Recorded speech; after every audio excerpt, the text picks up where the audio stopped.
series. Different studio. Because the Brilliant Idiots, like, that was the first podcast I ever listened to. And it became a point in time where I felt like them niggas was really bullshitting. Yeah. Like, it would just be like, they would just not record an episode and be like, oh, yeah, They sorry, still do niggas, that, yeah. we're not doing that no more. But, like, they taking it more serious now and they trolling the rollout like they just started. Yeah. Because they 10 years later. Because, once again, they wasn't really taking it that serious. They wasn't promoting it on their different platforms. Well, I don't know. Andrew would talk about it, but Charlamagne treated Brilliant Idiots like a nut rag in his closet. You think so? Sometimes he did, yeah. Okay. Yeah, but I still think he does it a little bit sometimes. Like they still skip like every often. Yeah, but I feel like this is just marking that they're taking it different serious. Right. Taking it more serious. When you look at the episode, you gotta see the studio. I saw it. It's fire. It looks different. The bookshelves and shit, it's fire. Yeah, I saw it. Nigga. Yeah, they did a little. It doesn't look couches, big. Pimp My for Studio. kings. It's like when Flagrant moved from that one studio to the whole talk show showcase format they have now. Yeah. Mm-hmm.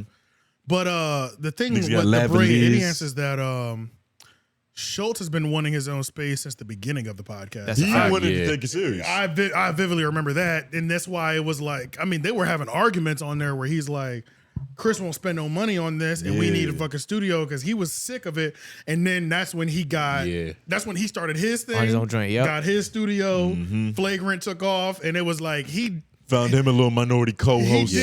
He did what Loudspeaker wouldn't invest. He invested in what Loudspeaker wouldn't invest in for a while. Yeah, and then I that's why I was wondering with this whole new studio, and I was like, I need to check the credits because I'm like, oh, Chris Morrow was there. Chris Morrow, he was He's there. okay. He was there. Because I was wondering if that meant that they were even still they're part still of it. cool. You know what I'm saying? Okay. What happened to Wax? Studio.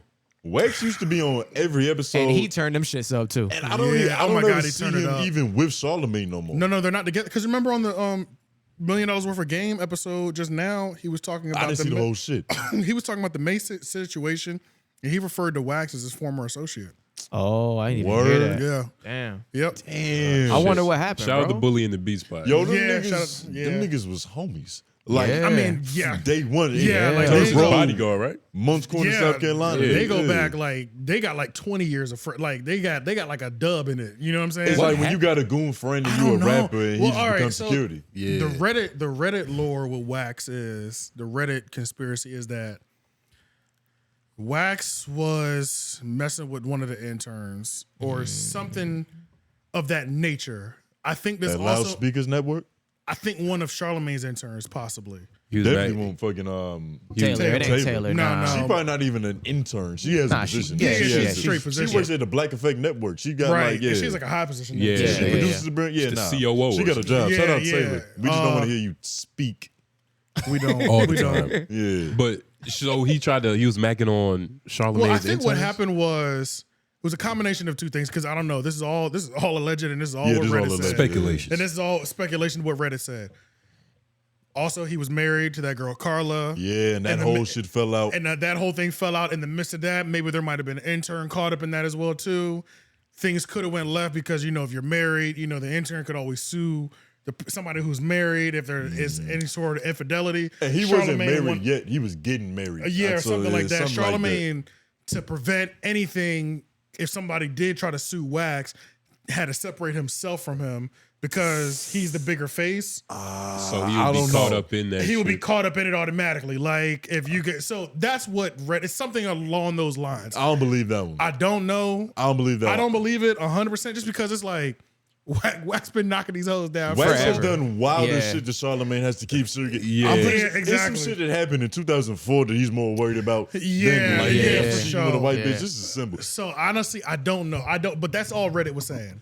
My theory, and nobody's talked about it. Like none of these shows, they're Flagrant, not saying nothing. Flagrant, Bullying the Beast, Brilliant Idiots. I mean, it's just like. I think it does have something to do with the situation where he was separating from his fiance, from Carla. Because even when they was talking about it on the podcast, he was real reluctant.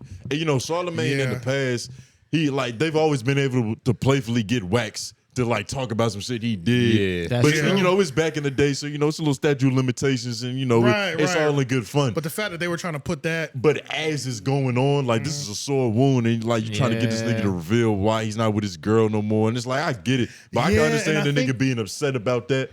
And that was another thing too, because it's like Charlamagne got those women around him that he calls his nieces. Yeah. And apparently Carla's like one of his nieces type energy. He's like the gay Snoop Dogg. Yeah, so it's Snoop like got a bunch of neffs. So I don't even know. I mean, this would be some sucker shit, honestly. But it's like if something happened between Wax and Carla, and Charlamagne's taking Carla's side, like I can't be cool with you because you did my homegirl dirty. That could like be the case. That sounds like some Charlamagne shit, though. It does though. You That'd know, be crazy if that is the unfortunately, case, bro. I don't know. Can't mess with my homegirl. I don't know. Yeah, man. but that sounds like him because Charlamagne he's also on the He's on that faithful black man. he's shit. on that, and it's You right over there, my nigga? it's the ridiculous. It sound too, crazy like, right here. Hold on. It's the ridiculous shit too, where it's like, you know, I mean, even with the whole Kevin Samuels thing, like he wouldn't even speak Kevin Samuels' name until he died, which I thought was corny as hell. This dude is clearly making waves, but you won't even bring this up as a topic of discussion. Like they used to bleep his name out of a podcast when Schulz would bring it up.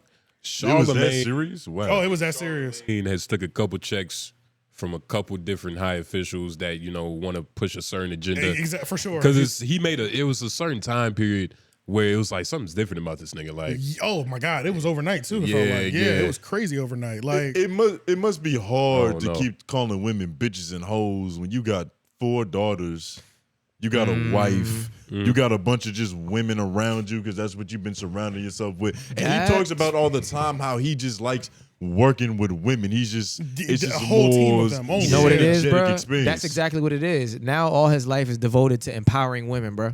Yes, Because he has children, so his whole life has to be devoted to that. Like, and his- it doesn't have to be, It doesn't but have- that's the route he chose. That's the approach he took. Yeah, he yeah, chose yeah, that yeah, route, and yeah. I just think that's kind of. I don't think it's corny, but I think it's.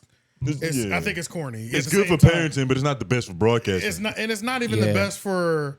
But what about the black boys as well? You know what I'm saying? Right. Yeah, you might not have none, but you don't want no strong male black leaders either. You know what I'm saying? Like you're acting like there can only be black women in positions of power. You can only empower them. he got paid by somebody. I think he got It's paid. on that Y'all type of heard time. about Praz, the nigga from the Fugees? Bro, Informant. Oh, yeah, he said allegedly, that. Yeah. this nigga was an informant for the USA and China. Yeah. Whoa. Yeah. It was like He's a He's a double He's a agent. double red. he was a double rat. He was a mole. I read somewhere it was like he took some money from like 𝙿𝙾𝚂𝚃. He's a fucking Chinese billionaire. He got caught in some sort of Yeah. money washing scam. Yeah. That's how they brought him in. That's how he initially got caught. He's been an informant for like 20 years. I wonder how he stumbled upon this position. Like Bro, he was just on He was on doing Indeed some one money day. washing shit. Yeah. And that's how they caught him initially. And then it's like, because he was already in with the Chinese that he was doing the business with, it was like half the business was Chinese, the other half was niggas. And so it's like they just kept him on as an informant for 20 years. Yeah. Crazy. Yeah, which is crazy. But going back to having the daughters and He was the karate him kid. pushing that agenda, Star says all the time, having children